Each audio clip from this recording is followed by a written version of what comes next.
इनके दोनों बच्चे, एक बच्चा डॉक्टर है, he is serving okay. Mankind, and another daughter is in an acclaimed accomplished university. This is the story of all the community members कि कोई हुँ, hatred नहीं, कोई ओके। बदले की भावना नहीं, but hmm, the thing is about the resilience and yes. success. Emphasis will be about हजरत बल, उसका जी। Historic perspective क्या क्या रहा है, हुँ, हुँ, किस तरह से उस जगह को एक पॉलिटिकल हॉटबेड की तरह यूज किया गया है, हुँ, और during 1993 it was used for terrorism also, that place, by the way. Hmm, There was a ji. document evidence, वहां पे सीज हुआ था, वहां पे टेररिस्ट वहां पे काफी दिन कॉर्नर हो गए थे, फिर उनको फ्री पास दिया था because they were in a very sanctified place.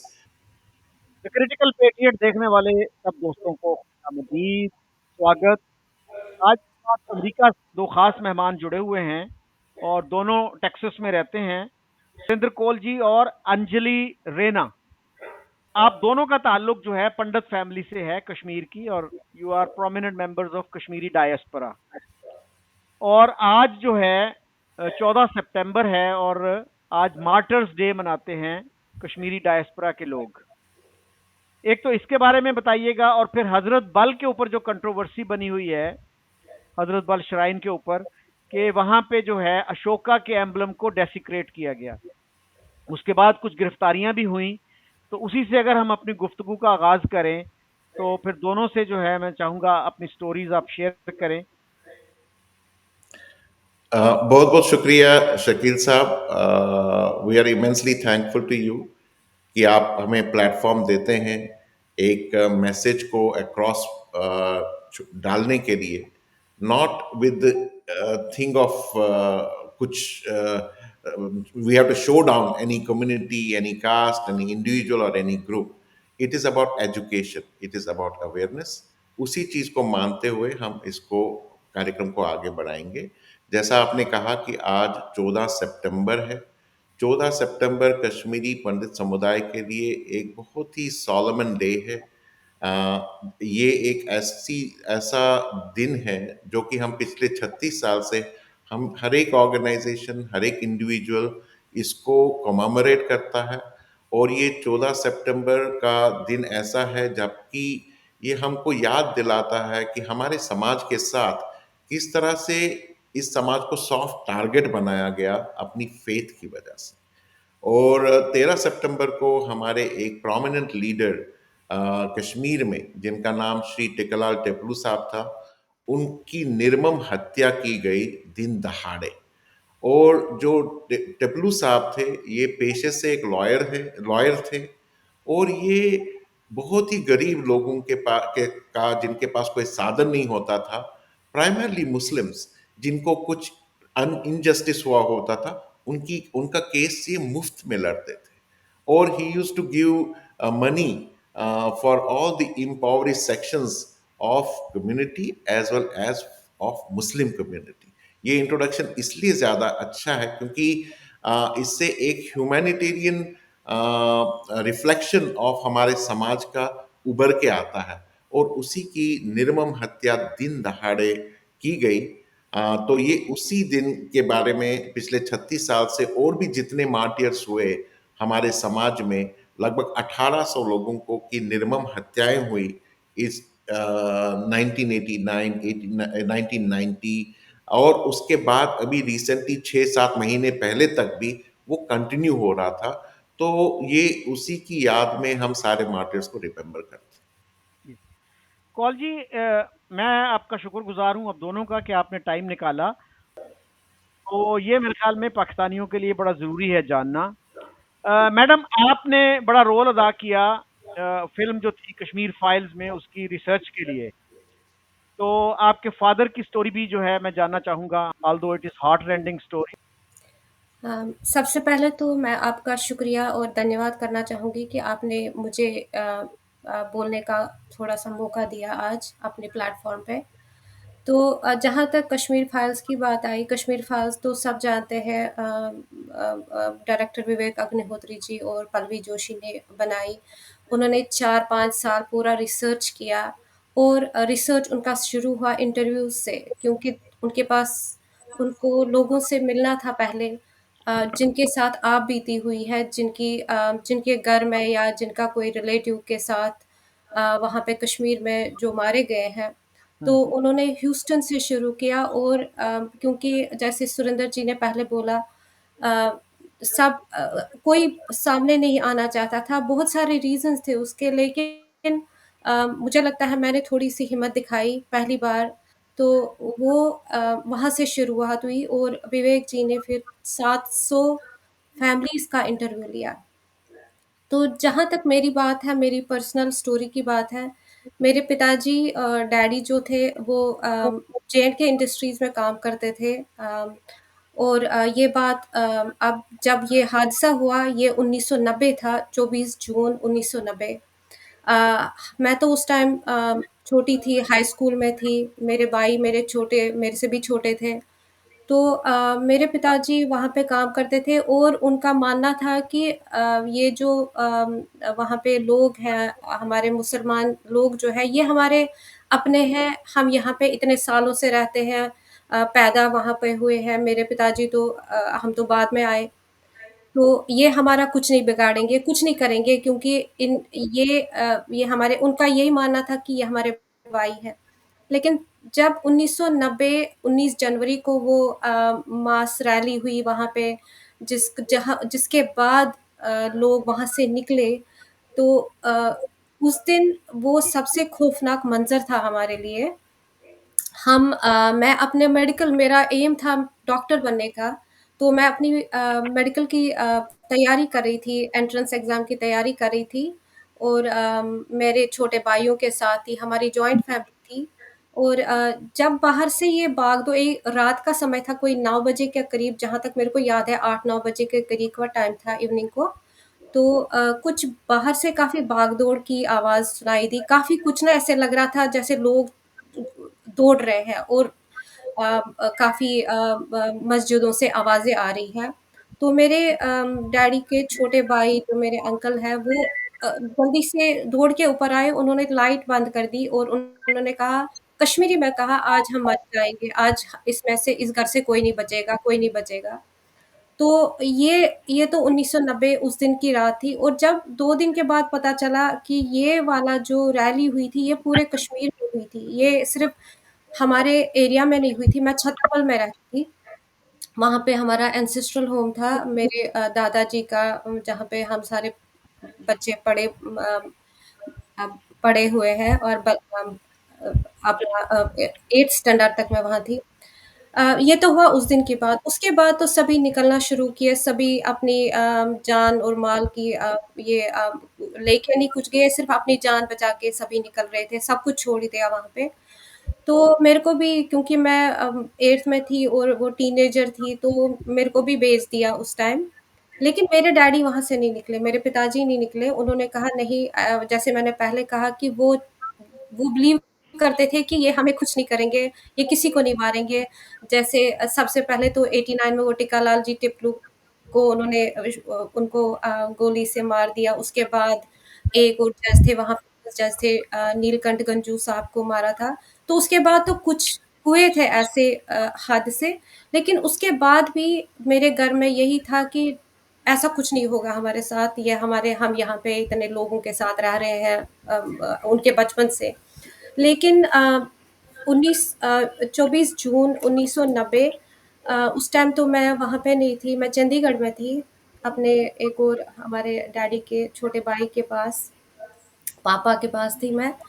तो वो दिन को आए, वो ऑफ़िस में थे और ये ट्यूज़डे का दिन था, मेरे को अच्छी तरह याद है, ये ट्यूज़डे था। वो ऑफ़िस में कोई 12 बजे के करीब आए और घर में आके बोले मैं थे, मेरी दादी थी, दादाजी थे, जिन्होंने मेरे को बचपन से पाल-पोस के बड़ा किया है। उनको कहा कि हमें जम्मू जाना है, कुछ वहाँ पे हुआ है। अब हमें ये नहीं पता था कि क्या हुआ है। तो ये हादसा तो 24 जून को हुआ था और मैं बात कर रही हूँ 26 जून की। 26 जून 1990 ट्यूज़डे को वो आए, उन्होंने कहा कि ऐसा कुछ हुआ है, हमें जल्दी से निकलना है।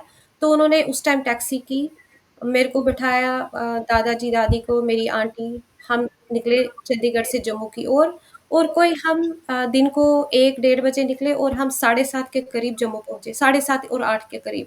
ये ट्यूज़डे शाम का टाइम था और जैसे ही हम ट्यूज़डे को वहाँ पे पहुँचे, ये जम्मू में काफ़ी एरियाज़ हैं। एक एरिया है सुभाष नगर जहाँ पे मेरे नाना जी और मेरे मामा जी उनका हाउस है वहाँ पे।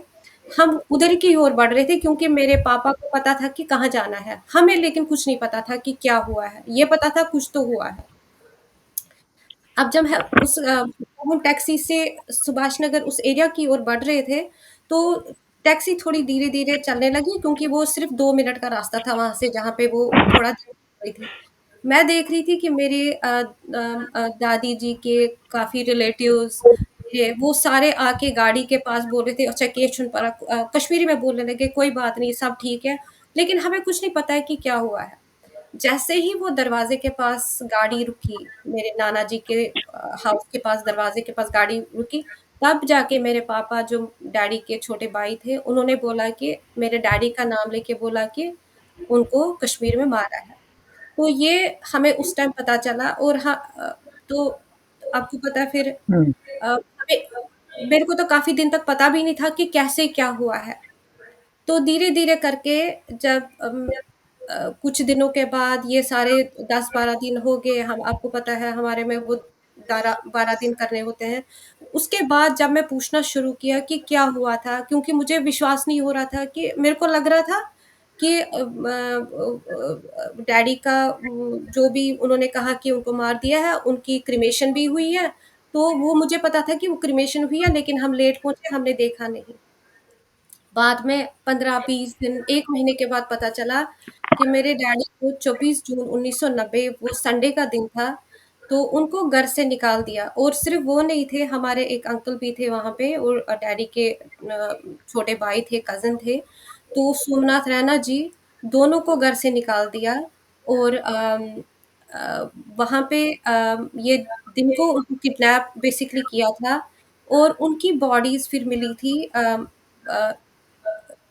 कश्मीर पुलिस को और उनकी बॉडीज़ क्या कहूँ मैं, उनको पहले तो टॉर्चर किया था, पहले तो गोली से मारा था, पहले तो सिगरेट बिट्स के वो निशान थे उनकी बॉडी पे, उसके बाद गोली से मारा था और वहाँ पे नहीं वो रुके, उसके बाद उन्होंने उनको बॉडी को काटा और उन 2 जो मेरे अंकल थे सोमनाथ रैना जी और मेरे डैडी अलग-अलग बॉडीज़ को वो जो पीसेस थे उनको बोरियों में भर दिया और वहाँ पे आपको पता है वहाँ पे एक फ़ेमस मेडिकल कॉलेज है, मेडिकल सेंटर है, सोवरा मेडिकल इंस्टीट्यूट, वहाँ पे डैडी की बॉडी और सोमनाथ रैना जी मेरे अंकल की बॉडी को वहाँ पे उन्होंने बैग्स डाल दिया। क्योंकि मेरे डैडी का वहाँ पे कुछ जे&ए इंडस्ट्रीज़ जो है वो एक जगह नहीं है, मेरे डैडी की ड्यूटी काफ़ी जगहों पे होती थी, तो वहाँ पे भी उनका एक एक कुछ महीने तक उनका जॉब होता था वहाँ पे। तो वो जब पता चला, वो तो हुआ था कश्मीर में और हमें पता है कि 26 जून को हुआ था, लेकिन अ, अब मैं ये कह सकती हूँ कि हमने तो उनको देखा नहीं ना हमें मौका मिला हम उनकी क्रीमेशन अच्छी तरह करें। हमें यही बताया गया कि उनकी बॉडीज़ इस कंडीशन में है, इतनी म्यूटिलेटेड है कि आप लोग देख नहीं सकते हो। हम तो छोटे थे, मैं अपने दादाजी या मेरे अंकल्स की बात कर रही हूँ। उनको क्रीमेशन के लिए आने नहीं दिया, तो कश्मीर पुलिस ने क्रीमेट किया और फिर कुछ दिनों के बाद उनकी एशेज़ जो थे वो हमारे अंकल ने कलेक्ट की और फिर संगम में जाके बहाया। तो ये दर्दनाक जो हादसा था ये सिर्फ़ हमारे साथ नहीं हुआ, ये हम जैसे सुरेंद्र जी ने कहा ये 1800 और भी लोगों के साथ हुआ, इतने-इतने हादसे हैं, इतने-इतने भयंकर किस्से हैं कि सुन के ही नाम दहल जाता है। और हर 14 सितंबर को जब मैं देखती हूँ, अपने डैडी की पिक्चर देखती हूँ, एक मार्टियर लिस्ट में उनका नाम देखती हूँ, उनकी पिक्चर्स देखती हूँ, तो दिल बहुत रोता है हुँ, कि 36 साल हो गए, अभी भी हुँ, वो दर्द नहीं गया है, अभी भी वो ज़ख्म बिल्कुल मतलब हर हुँ, 14 सितंबर को ज़ख्म ओपन हो जाते हैं, क्योंकि हुँ, समझ नहीं आता है कि ये वाक़ई में हुआ था। अभी भी मेरे दिल में एक हमेशा टीस रहती है कि काश मैं एक बार उनको देख पाती, काश मैं एक बार मिल पाती। और ये सिर्फ़ मैं नहीं मेरे भाई जो हैं और हुँ, जब मैं अपने दादाजी को, अपनी दादी को देखती थी, कैसे वो तड़पते थे अपने बेटे के लिए। हम मेरे डैडी जो थे, वो घर में बड़े बेटे थे। हुँ, तो कैसे वो बोलती थी, मेरी दादी हमेशा बोलती थी, अब तो मैं वहाँ जाके ही मिलूँगी। ये वो मेरा बेटा मेरे को दर्द दे के चला गया, कैसी हत्या हुई उनकी। किस कैसे दौर से हम लोग गुज़रे हैं, सारे कश्मीरी जो हुँ। उस जेनोसाइड के शिकार हैं, और इस तरह की दर्दनाक मौकें हुई हैं, और मैं उसकी एक चश्मदीद गवाह हूँ। It is so sad really, you know. So Surendra ji, आप क्या ऐड करेंगे इसमें? और फ़िल्म के हवाले से कुछ लोगों ने ये कहा जी कि ये तो बड़ा फ़िक्शनल अकाउंट है, या इससे कम्युनल टेंशन बढ़ेगी, तो क्लोज़र भी पॉसिबल नहीं होता। तो भले आप सज़ा ना दें, लेकिन सच को एक्सेप्ट तो करें। एग्जैक्टली। देखिए शकील साहब, कश्मीर फाइल्स आने से पहले 100 मूवी कश्मीर पे बनी थी। हुँ, कई सारे मूवीज में जो टेररिस्ट थे उनको ग्लोरीफाई किया जाता था, हुँ, एक जस्टिफिकेशन दिया जाता था कि वो टेररिस्ट क्यों बना। और कई सारे मूवीज थे जहां पे हमारा नाम ही नहीं लिया गया, as if we never existed. हुँ, तो ये हमारे मन में, हमारे हार्ट पे एक बहुत बड़ा इम्पैक्ट था कि देखिए कितनी सारे मूवीज बन रही हैं और हुँ, पूरा वाइट वॉश किया जा रहा है हमारी स्टोरी। और कश्मीर फाइल्स आने से पहले हमने 10 मूवी डायरेक्टर से बात की थी, लीविंग असाइड विवेक अग्निहोत्री साहब। और क्योंकि इसमें बहुत रिस्क इन्वॉल्व था तो कोई भी सामने आने के लिए तैयार नहीं था। तो फिर जब विवेक अग्निहोत्री साहब तैयार हुए, ये जो डेफिनेटली विवेक अग्निहोत्री साहब ने इसको डायरेक्ट किया, प्रोड्यूस किया, मगर जो हमारे समाज ने इसका ओनरशिप लिया और उनको पूरे इसमें पूरा रिसर्च में हेल्प किया, ये तो हुँ, ये तो बिल्कुल ही 100%, और वो भी 6-7% दिखाया गया उस मूवी में, क्योंकि 2.5 घंटे की मूवी है, उसमें सारा दिखाया नहीं जा सकता है। मगर एक स्टोरी लाइन लेके कि क्या हुआ, वो 100% रिसर्च बेस्ड, 100%, जैसे चश्मदीद गवाह आपके सामने है अंजलि रैना जी, ऐसे ही सारे 750 करीब लॉन्ग हुँ, फॉर्मेट इंटरव्यू। वो तो एक आर्काइव्स है, वो तो गवर्नमेंट को ओन करना चाहिए। और एक बेसिकली जो एक फैक्ट फाइंडिंग मिशन होता है, एक टास्क फोर्स होता है, it should be open for that. तो हुँ, खैर इसमें कोई प्रोपेगेंडा नहीं था। अब जो हुँ, इकोसिस्टम है, जिनको ये चुभता है कि इनकी ये स्टोरी बाहर कैसे आई, और हुँ, उनके लिए तो कुछ करना जरूरी था, तो वही लोग हुँ, ऐसे इस चीज को प्रोपेगेंडा प्रोपेगेंडा बोलते यस राइट। अच्छा, मैंने एक वीडियो देखा, वो है बिट्टा कराटे का। I think his real name is Farooq Dar. हैं। तो वो बड़ा ही एक कोल्ड ब्लडेड मर्डरर था, और उसने ये एक्सेप्ट किया। उससे पूछा जर्नलिस्ट ने ना कि कितने लोग आपने मारे होंगे, कहता जी हो सकता है 10-12 हों। तो उसने कहा 10-12, ये 15-20। कहता हो सकता है 15-20 हों। तो उससे फिर जर्नलिस्ट ने पूछा कि आप कैसे टारगेट चुनते थे। उसने कहा जी मुझे ऊपर से ऑर्डर मिलता था और मैं उसको इम्प्लीमेंट कर देता था। तो जर्नलिस्ट ने पूछा कि अगर आपको ये ऑर्डर मिलता कि अपने भाई को मार दो, तो कहता मैं भाई को भी मार देता। और आप फिल्म में होगी ये स्टोरी। उसने कहा अगर माँ को मारने का ऑर्डर मिलता, तो उसने कहा मैं माँ को भी मार देता। तो इस हद तक जो है वो बंदा जो है कोल्ड ब्लडेड मर्डरर था। तो अंजलि जी, आप क्या कहेंगे इस फिल्म के हवाले से, कि किस हद तक जो है उसने स्टोरी, वो जो है जो आपकी सफरिंग है उसको दिखाया? तो देखिए, 3 घंटे की मूवी में उन्होंने कोशिश की है काफ़ी कुछ स्टोरीज़ को एक फैमिली में दिखाने की, और उन्होंने कुछ स्टोरीज़ तो एक ही फैमिली की दिखाई है जो काफ़ी लोगों के साथ हुई है। जैसे एक सीन में वो ड्रम में मारना वो हुआ है, जैसे सौंप है उसको, जो मेन कैरेक्टर थी उस वहाँ पे उसको काट के मारा था। ये सारी स्टोरियाँ उन्होंने बताई, और 3 घंटे में कितना पॉसिबल था विवेक जी के लिए बताना, वो उन्होंने अपनी पूरी ईमानदारी, पूरी मेहनत से बनाया है। लेकिन इतना मैं ज़रूर कहूँगी कि जितना भी उन्होंने दिखाया है उस 3 घंटे में, उसमें 120% सच्चाई है, उसमें कोई भी ऐसी बात नहीं है जो ना हुई हो वहाँ पे। चाहे वो 19 जनवरी का वो जो हलचल, वो जो जेनोसाइड जिसके बाद लोग निकलना शुरू हुए, जज का माना यो ड्रम में किसी को मार का और उसकी वाइफ को बोलना तुम उसको मार के उसका वो रक्त में ब्लड में रखे हुए चावल को उसको खाने को बोलना, ये सब कुछ हुआ है और उन्होंने सारा कुछ बड़ी ईमानदारी के साथ उसमें दिखाया है। और मैं कहूँगी कि बिल्कुल फैक्ट पे है, उसमें कोई फ़िक्शन नहीं है, कोई झूठ का कोई भी उसमें ये नहीं है कि कोई ऐसे न्यूज़ कहीं से सुनी है। उन्होंने तो पूरा पहले लोगों से पहले वो मिले और हर जगह वो खुद जाते थे। ये नहीं कि उनके पास लोग आते थे, एक-एक घर में जाके उन्होंने खुद इंटरव्यू लिए हैं। मेरा इंटरव्यू उन्होंने 4-5 घंटे लिया। इसी तरह मैं तो सिर्फ़ मैं नहीं, 700 लोग जैसे मैंने कहा कि 700 इंटरव्यू उन्होंने लिए हैं यूएसए में, पूरा ग्लोब में और हुँ, इंडिया में भी।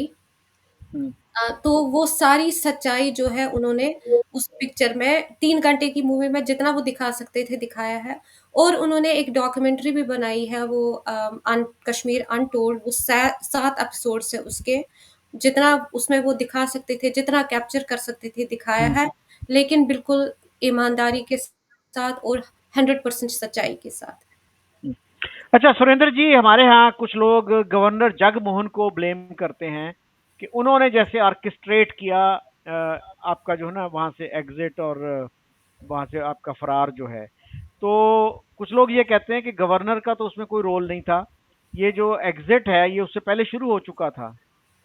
शकील जी, ये जो हमारी त्रासदी है, जो जेनोसाइड का खेल है, ये इसका जो ग्राउंड बन रहा था, ये 1987, 1988, 1989 और 90 में, 89 90 में इसको फुल प्रूफ उसको उतारा गया और जो स्क्रिप्ट लिखा था बिल्कुल उसी अंदाज में ये चलता गया। अभी क्या हुआ इसमें, क्योंकि जब इन्होंने देखा कि एक माइक्रोस्कोपिक माइनॉरिटी को, Kashmir this the only Muslim majority, was erstwhile state of Muslim majority, और वहां से एक माइक्रोस्कोपिक कम्युनिटी का victims of genocide and ethnic cleansing बनाया उनकी फेथ की वजह से।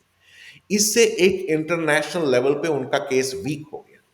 जब उनका केस वीक हो गया, उनने देखा कि ये तो बहुत गड़बड़ हो गई, क्योंकि लॉलेसनेस था, कोई ब्यूरोक्रेसी नहीं थी, गवर्नमेंट नहीं था, जुडिशरी नहीं थी, लॉ एंड ऑर्डर नहीं था। तो जब ये हुआ तो उनको कोई रीजन बनाना था और उनको लगा कि अच्छा ये रीजन बनाते हैं, अच्छा ये जो जगमोहन आया था, तो जगमोहन ने ही, क्योंकि इनको मुस्लिम्स को मारना था, तो इसलिए उसने ये सारा इंतजाम किया इनको वापस इनको बाहर निकालने का। हुँ, ये 1990 की दौर है जहां पे फोन भी नहीं होते थे, सेल फोन तो था ही नहीं उस समय, फेसबुक इंटरनेट वगैरह कुछ भी नहीं था।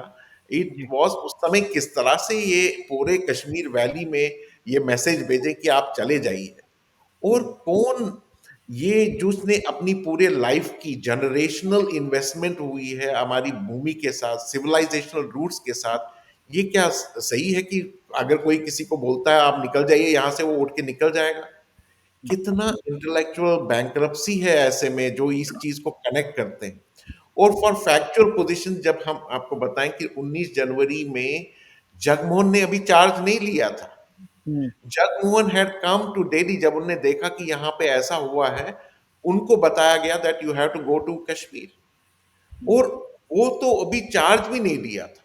हुँ, वो तो अभी जम्मू ही आए थे and he didn't know nothing about anything. Hmm, तो उसपे ये थोपना, ये सरसरी इतनी बेवकूफी है। It is what is a display of intellectual bankruptcy by hmm, from those who are trying to link these together. Hmm. अच्छा, सुरेंद्र जी, अग्निहोत्री जी ने एक और फ़िल्म भी बनाई है अभी, तीसरी फ़िल्म है वो इस सीरीज़ की, ताशकंद फाइल्स, फिर कश्मीर फाइल्स और अब जो बंगाल फाइल्स। इसकी सुना है कि ये इतनी बॉक्स ऑफिस पे इतनी कामयाब नहीं रही जितनी कश्मीर फाइल्स रही। इसकी क्या वजह आपको समझ आती है?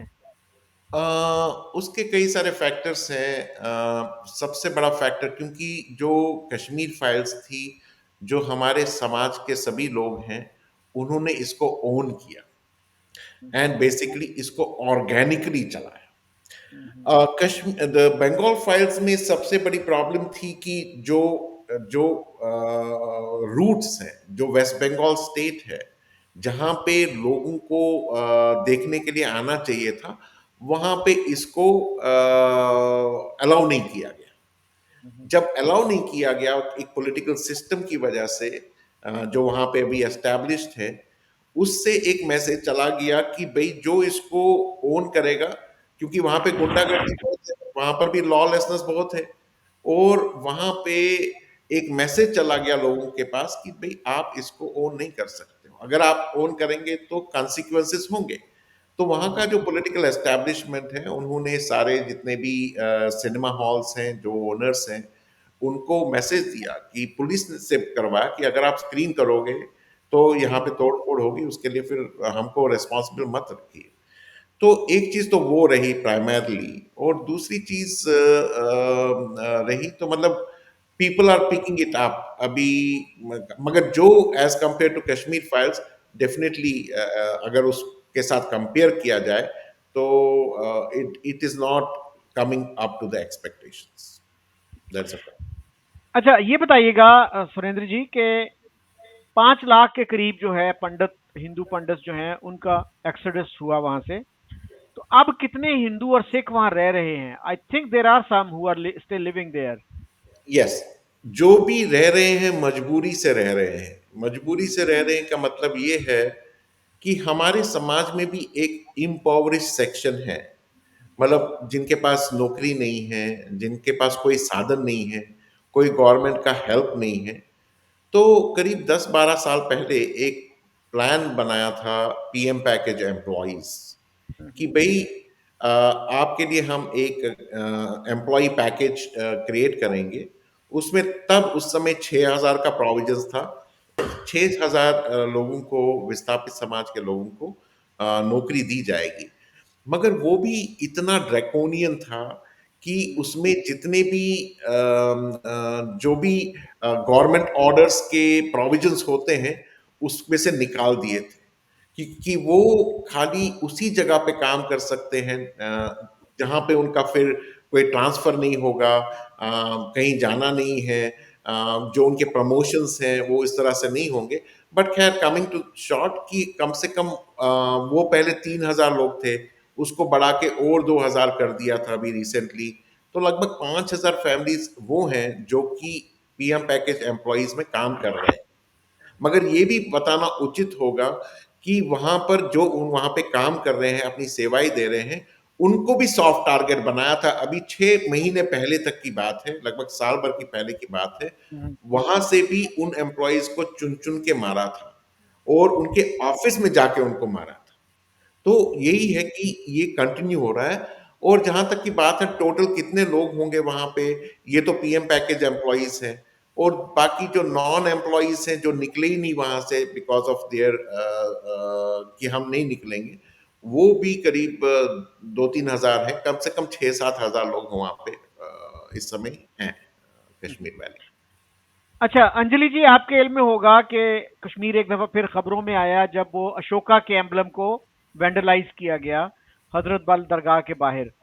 तो डॉक्टर दरख्शां अंद्राबी का मैं पढ़ रहा था कि उन्होंने पीएचडी की हुई है उर्दू में, गुरु नानक देव यूनिवर्सिटी से ना, अमृतसर में जो है। तो उनके बारे में थोड़ा सा बताइएगा। जो मैंने सुना है कि वो बड़ा अच्छा काम कर रही हैं दरगाहों की, टेम्पल्स की रेनोवेशन पे। तो ये क्या क्या तनाज़ा हुआ था ये हजरत बल पे जो वाकया हुआ, उसके बाद सुना है कि कुछ लोग गिरफ्तार भी हुए थे। उनका कोई अपडेट हो तो वो बताइएगा।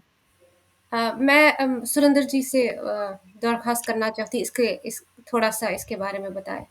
जी जी जी। देखिए, एक बैकग्राउंड जो हजरत बल श्राइन है, ये एक सूफी कल्चर का एक बड़ा इम्पोर्टेंट सेंटर था, हम्म। जिसको एक्चुअली मुगल रूल में इन 1634 इसका एस्टैब्लिश किया गया था। इसकी खासियत ये है कि उस समय मोए मुकद्दस, जो बोलते हैं कि प्रॉफिट मोहम्मद हियर, वो वहां पे रखा गया था। तो उस पे इस जगह की सैंक्टिटी बहुत ज्यादा है। तो हजरत बल became a political, it became an identity of Kashmir. हम्म, तो ये चलते चलते वहां पे एक फैमिली हुआ करती थी, बांडे फैमिली, जो इसके केयर टेकर बन रहे थे। उसमें भी जब मुगल रूल था तो मुगल चाहते थे कि जो ये मोए मुकद्दस है इसको हम हजरत बल से अजमेर शरीफ भेजेंगे, और लिया भी। मगर फिर उन्होंने देखा कि इसको वापस उसी जगह पे रखना चाहिए, तो वापस हजरत बल श्राइन में ही रखा गया। और फिर इसका केयर टेकर एक फैमिली करती आ रही थी। और तो लॉन्ग स्टोरी शॉर्ट, लगभग 1960s में शेख मोहम्मद अब्दुल्ला साहब, he was a towering leader, he was a political leader, the voice of Kashmir. उन्होंने इसके कंस्ट्रक्शन में, इसके मॉडर्नाइजेशन में लोगों से पैसा लिया, ही रिक्वेस्टेड फॉर डोनेशंस। और उस समय लगभग 1 करोड़ रुपए में इसको एस्टेब्लिश किया गया, और उसमें मार्बल वगैरह राजस्थान से लाए, और एक सेंटर बना of religious faith and identity of Kashmir. तो इसको बढ़ते बढ़ते फिर 19 उसी समय, क्योंकि शेख मोहम्मद अब्दुल्ला साहब इसमें इन्वॉल्व थे, उन्होंने इसको बनाया। It also became a political centre for politics of Kashmir. जैसे National Conference, primarily their politics was head of this hub of Hazratbal shrine. तो फिर आगे आगे चलते चलते ये 1990 जब टेररिज्म स्टार्ट हुआ, तो it also became a hotbed of terrorism, क्योंकि 1993 में यहाँ पे काफी टेररिस्ट ने रिफ्यूज लिया, और वहां पे सीज हुआ। और काफी दिनों के बाद उनको फ्री पास दिया गया, because it was a symbol of faith. तो एक उस समय एक आइडिया पनप रहा था कि जो भी यहाँ पे सूफिज्म के सेंटर्स हैं, इनको डिस्ट्रॉय करना है। ये टेररिस्ट का जो था, it is a openly recorded history, क्योंकि वो मानते थे कि जो सूफी कश्मीर है, जो सेंट्स एंड ऑफ सूफिज्म है, they are a blend of Hinduism and Islam. तो वहां पे जो प्रैक्टिसेस हमारे होते थे कश्मीरी हिंदूज के, उन्होंने भी उस प्रैक्टिसेस को चालू रखा था। जैसे हम येलो राइस बनाते हैं हमारे त्योहारों पे, येलो राइस बनाते हैं। तो ये भी एक कश्मीर में रिवाज था, जो भी सूफी पद्धति थी। Families, every family in Kashmiri Muslim area, वो भी येलो राइस बनाते थे ऑन फेस्टिवल्स, चाहे ईद हो, चाहे कोई भी बड़ा दिन हो। तो वो प्रैक्टिस सेम थी। तो ये गवारा नहीं हो रहा था टेररिस्ट को कि भाई ये किस तरह से मिलजुल के सेम प्रैक्टिसेस कर रहे हैं, दिस इज एंटी इस्लाम। तो अटैक होना शुरू हुआ on the symbols of Sufism. जैसे 1995 में Charar Sharif was a very important centre of Sufism. Mast Gul जो टेररिस्ट कमांडर थे, उन्होंने उन पे अटैक करके जला दिया उस बिल्डिंग। तो वो वही कैंपेन था जिसमें हजरत बल भी इन्वॉल्व हुआ था, और बाकी भी जितने भी सिंबल्स ऑफ सूफिज्म थे, उसको डिस्ट्रॉय करने के लिए था। तो ये चीजें चल रही थी वहां पे। बट हजरत बल became primarily, it was a faith, Muslim faith. तो अब इसमें रिनोवेशन काफी टाइम से नहीं हुआ था। डॉक्टर दक्षिणा अंद्राबी जो है, आई नो कि वक्फ बोर्ड पहले हुआ था, क्योंकि शेख मोहम्मद अब्दुल्ला ने इसको औकाफ ट्रस्ट में, इसका जो देख रेख था औकाफ ट्रस्ट में किया था convert, where the people of the Muslim faith and वो इन्वॉल्व करके इसका मैनेजमेंट करते थे। तो यहाँ पे अब वक्फ बोर्ड क्रिएट हुआ इन कश्मीर, JNK में। और doctor Darshana Andrabi became the chairperson of the Waqf board. तो उन्होंने काफी अच्छा सुधार किया। उन्होंने देखा कि भाई बहुत सारे waqf properties are being run by people for business purposes, और उसका किराया अब तक भी नहीं आ रहा है। तो उन्होंने कुछ ऐसे पॉलिसीज किए जिससे एक वक्फ बोर्ड का एक स्ट्रक्चर पैदा हुआ। और उसी के दौरान उन्होंने ये लिया कि हजरत बल श्राइन को रिकंस्ट्रक्ट किया जाए। और वहाँ पे जब रिकंस्ट्रक्शन का ये आया, उसमें 95% जो फंडिंग था वो इंडियन टैक्स पेयर्स मनी से आया, जो कि गवर्नमेंट ऑफ इंडिया के स्कीम से वहाँ पे उसको फंड किया गया।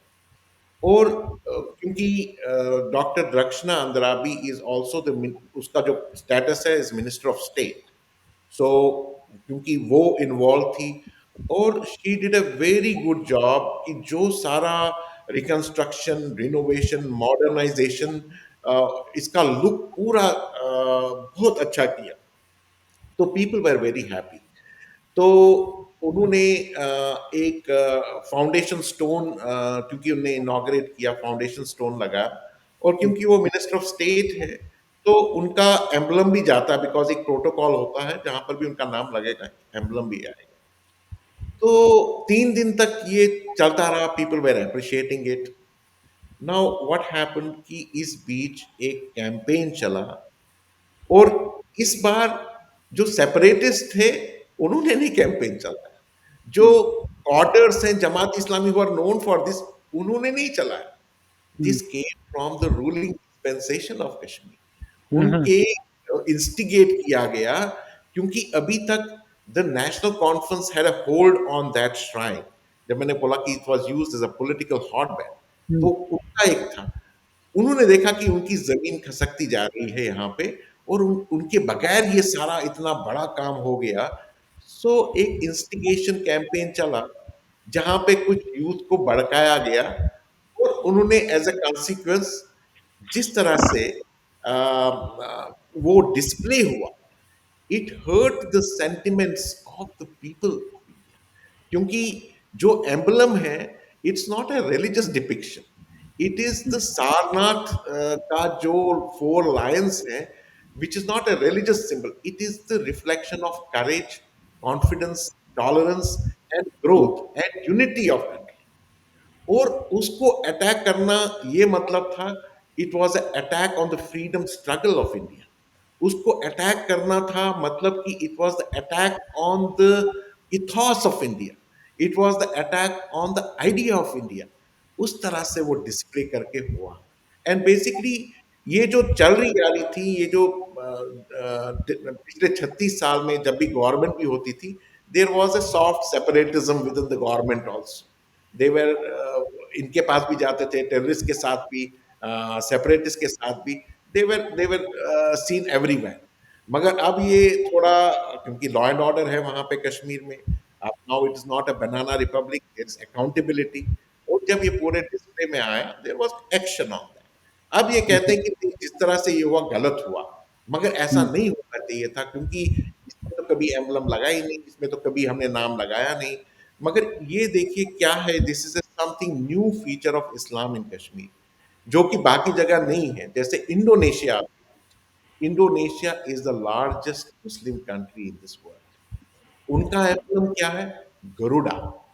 Garuda is a bird, is a big eagle, which is which sanctifies, उसका उल्लेख रामायण में है, उसका उल्लेख, it is considered to be वाहन ऑफ विष्णु।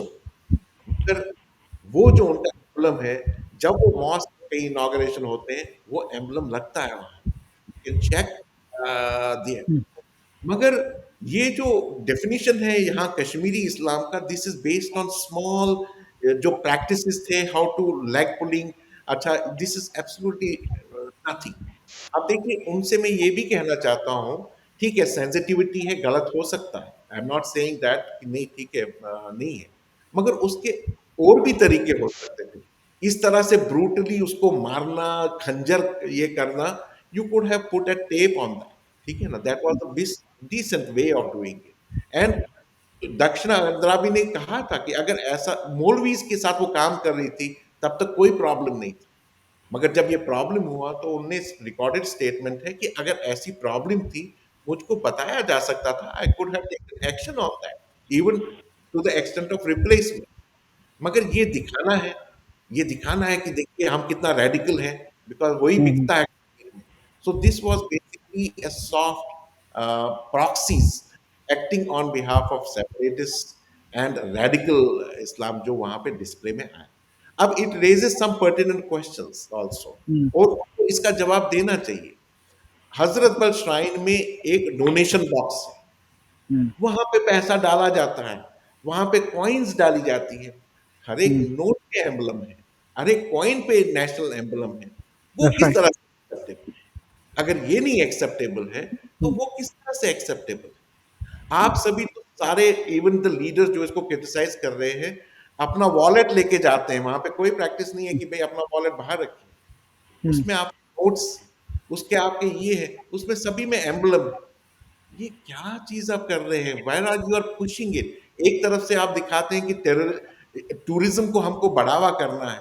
पहलगाम के बाद 90% टूरिस्ट इंडस्ट्री के साथ जितने भी लोग हैं, वो they have become absolutely jobless. Instead of creating that environment and harmony, आप तो उनके पेट पे और भी लात मार रहे हो। अभी ये रिकॉर्डेड स्टेटमेंट आया था कुछ दिन पहले कि 90% of the tourism industry has crippled, and instead of helping those people, you are creating these issues। आप कहाँ लेके जा रहे हो कश्मीर? आप जी। फोकस करिए इंफ्रास्ट्रक्चर पे, डेवलपमेंट पे, लोगों का फैसिलिटीज देने का, उस पे फोकस करिए। मगर इन चीज पे क्या फोकस कर रहे हो आप? What are you trying to do? Exactly. और आपने इंडोनेशिया की बात की, तो गरुदा जो है वो तो उनकी एयरलाइन का नाम भी यही है। गरुड़ा और उनकी हाँ एयरलाइन हाँ भी। जी, और 20,000 का जो नोट है उनका, उसके ऊपर भी एक हिंदू डेटी की फोटो है। एग्जैक्टली।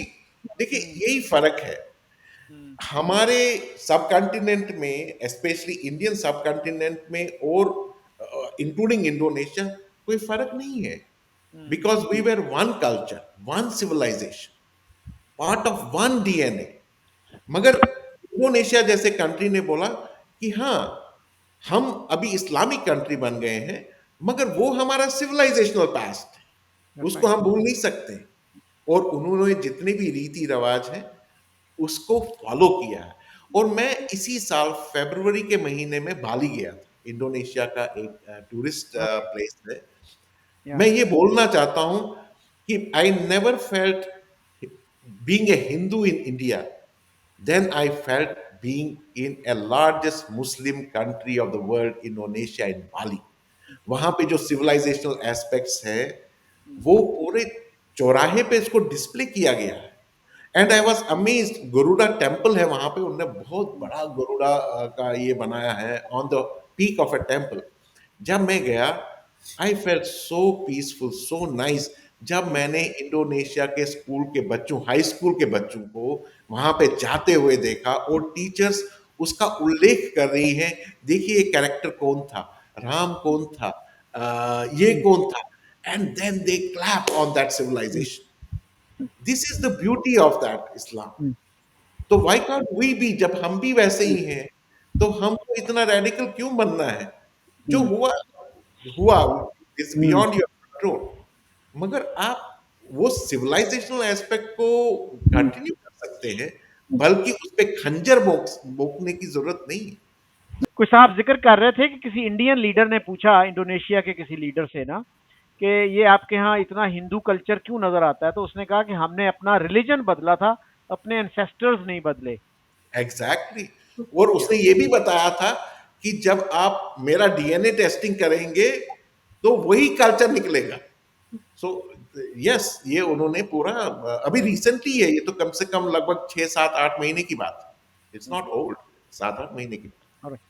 अंजलि जी, एनी कंक्लूडिंग थॉट्स, कोई बात रह गई हो तो प्लीज कीजिएगा। कंक्लूडिंग थॉट्स मेरे यही है कि मैं यही कहना चाहती हूँ या मैसेज देना चाहती हूँ, जो लोग इस्लाम के रिलीजन के नाम पे लोगों को मारते हैं, मुझे अभी भी समझ नहीं आता है। मेरे डैडी को 36 साल पहले मारा था, तो अभी भी समझ नहीं आता उनको क्या मिल रहा है लोगों को मारने से, उससे क्या, कौन सा रिलीजन उनका फ्लोरिश हो रहा है।